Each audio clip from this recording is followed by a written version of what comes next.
Salut et bienvenue pour un nouvel épisode de Comics in Motion. Après avoir arpenté les mondes alternatifs, les égouts, la ville ou encore l'ouest apocalyptique, il est temps de s'aventurer dans un domaine plus verdoyant. Tu l'as mis dans le mille, on va parler de Green Arrow Year One. Grâce à la série télé Arrow, vous êtes de plus en plus nombreux à connaître le personnage d'Oliver Queen.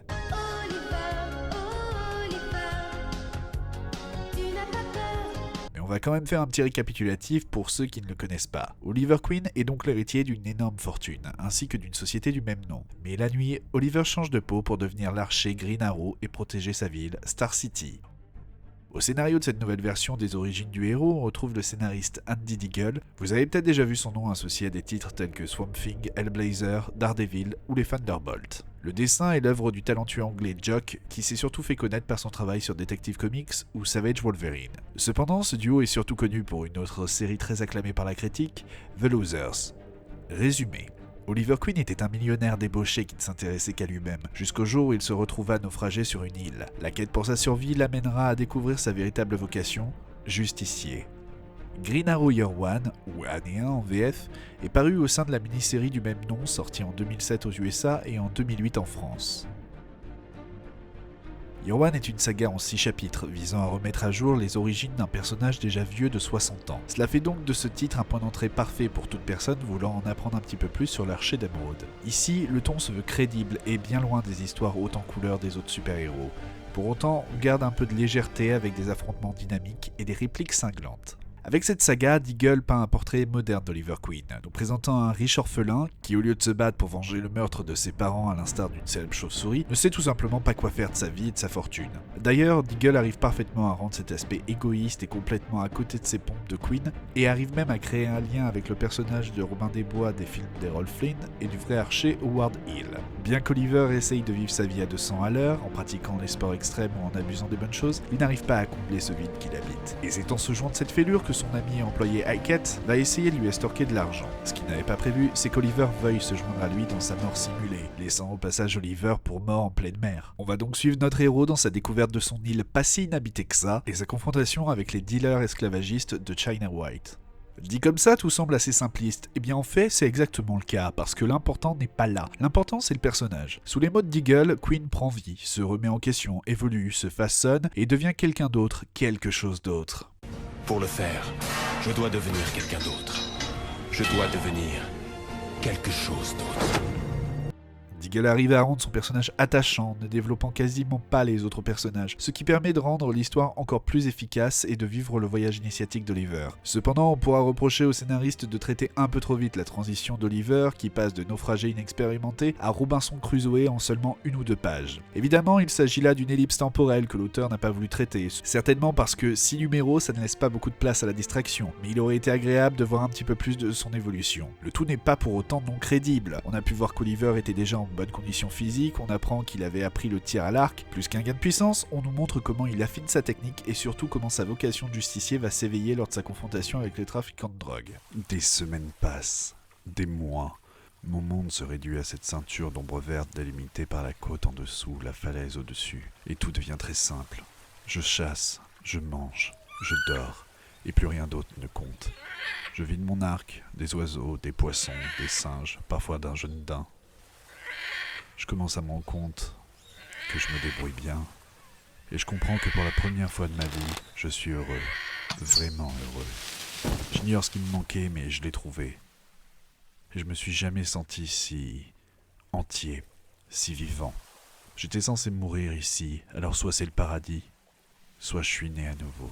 Ce qui marque après, c'est la nervosité du récit. Bien que le début mette un peu de temps à se lancer, une fois sur l'île, les événements s'enchaînent à un rythme fou tout en offrant une lecture fluide. Et c'est de même côté dessin, et en ça on voit bien que Diggle et Jock ont déjà travaillé ensemble et qu'on a affaire à une machine bien huilée. Du coup on peut avoir l'impression que le tout est assez court tant c'est efficace. La confrontation entre Oliver et Hackett est d'ailleurs parfaitement écrite. On peut voir le ressentiment des deux côtés, mais aussi que les deux hommes tiennent l'un à l'autre. Ok, d'une manière très bizarre, mais tiennent l'un à l'autre quand même. Et qu'au final, aucun d'eux n'a vraiment envie d'aller jusqu'au bout dans leur affrontement. Ils sont tous les deux victimes de la situation et de China White. Le personnage de Green Arrow a souvent été associé avec une idéologie de gauche, et c'est bien le cas ici aussi, même si le tout est moins présent que dans les autres titres. On assiste donc au désenchantement d'Oliver vis-à-vis de sa propre prospérité, son dégoût pour l'image que donnent la plupart des riches, le dégoût pour les fausses platitudes des politiciens, et sa recherche d'un sens à sa vie. Et pour ce faire, Deagle lui fera voir le fond absolu, afin qu'il réajuste ses priorités et son sens moral afin de devenir le justicier de Star City. Bien qu'ici le but ne soit pas de traiter le personnage comme un super-héros traditionnel, Oliver refusant lui-même l'idée qu'il est un héros. Côté dessin, on retrouve Jock et son style si personnel qui a su séduire autant qu'il divise. Mais le moins qu'on puisse dire est qu'il y a une sacrée dose de travail.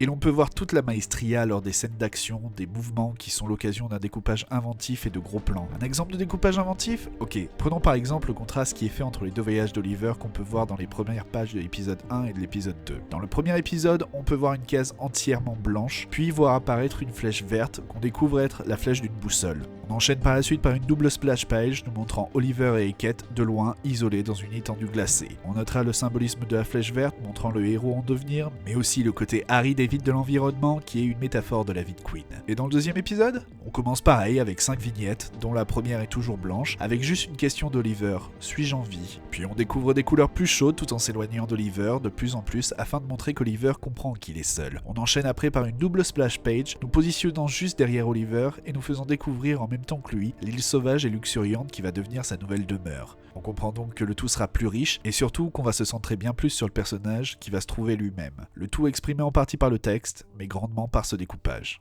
L'autre élément marquant du travail de Jock sur ce titre est l'expressivité du regard d'Oliver, montrant son âme. Que ce soit la peur, la colère, la tristesse, la répétition des cases centrées sur les yeux d'Oliver vient renforcer le sentiment d'immersion dans le voyage du personnage. La colorisation des planches par David Baron est juste fantastique, arrivant à habiller à merveille le travail de Jock. On nous fait voyager du soleil de plomb de la plage jusqu'à la lourdeur de la jungle. Le parcours du personnage est aussi représenté par la couleur via différents éléments qui prennent une couleur verte, que ce soit les yeux d'Oliver, son équipement, les bulles, voire les planches elles-mêmes. En conclusion, Green Arrow Year One est donc une réécriture des origines du héros, nous livrant un Green Arrow plus moderne et mature que jamais et se concentrant surtout sur le déclic faisant passer Oliver Queen du playboy au justicier. En utilisant une histoire de trafic de drogue comme trame de fond, Deagle nous donne un ton très réaliste mettant son personnage face à deux dangers, la faune locale et les habitants du coin. Ce Green Arrow Year One est encore une collaboration réussie entre Andy Deagle et Jock, offrant un scénario effréné à un dessin stylisé et recherché. Il est donc normal que la série Arrow se soit beaucoup basée sur cette mini-série, reprenant même le personnage de China White et allant dans son hommage jusqu'à nommer le personnage du garde du corps d'Oliver Queen du même nom que le scénariste, John Deagle. Les plus. Un bon moyen de découvrir le personnage de Green Arrow. Une approche réaliste du justicier. Une composition dynamique. Le travail sur les couleurs. Les moins.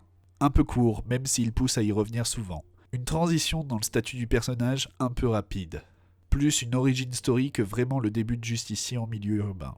Comics in Motion, c'est terminé pour cette fois. Et si l'univers de ce Green Arrow Year One t'a tenté, n'hésite pas à jeter un coup d'œil à la série télé Arrow puisque la série s'est pas mal basée sur ses comics. N'oubliez pas de partager cette vidéo si vous l'avez aimée, c'est vous qui faites vivre la chaîne en le faisant et c'est toujours très motivant quand je vois de nouvelles têtes arriver. Sinon, il y a toujours les commentaires pour vos questions, débattre ou simplement discuter. Puis Facebook et Twitter aussi, les liens sont dans la description.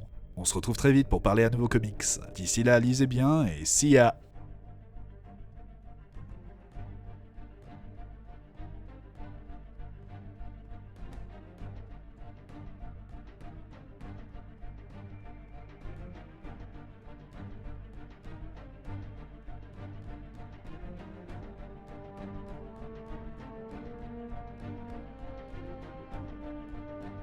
Je suis vraiment désolé. Pars. Trouve le bateau, raconte au monde ce qui se passe ici. Nous écouterons un homme riche. Tu sais qui je suis ? Tu parles dans ton sommeil. Ne t'en fais pas, je n'ai rien dit aux autres esclaves. Pour eux, tu es simplement Aulanu Lawava. Mignon, ça veut dire quoi ? L'homme blanc qui chasse les dragons et tue les cellules de son cerveau ? Tu es devenu un héros pour nous. Tu as défié nos oppresseurs. Tu as abattu leur avion avec une simple baguette de bambou et une plume de perroquet. Aulanu Lawava signifie simplement la flèche verte.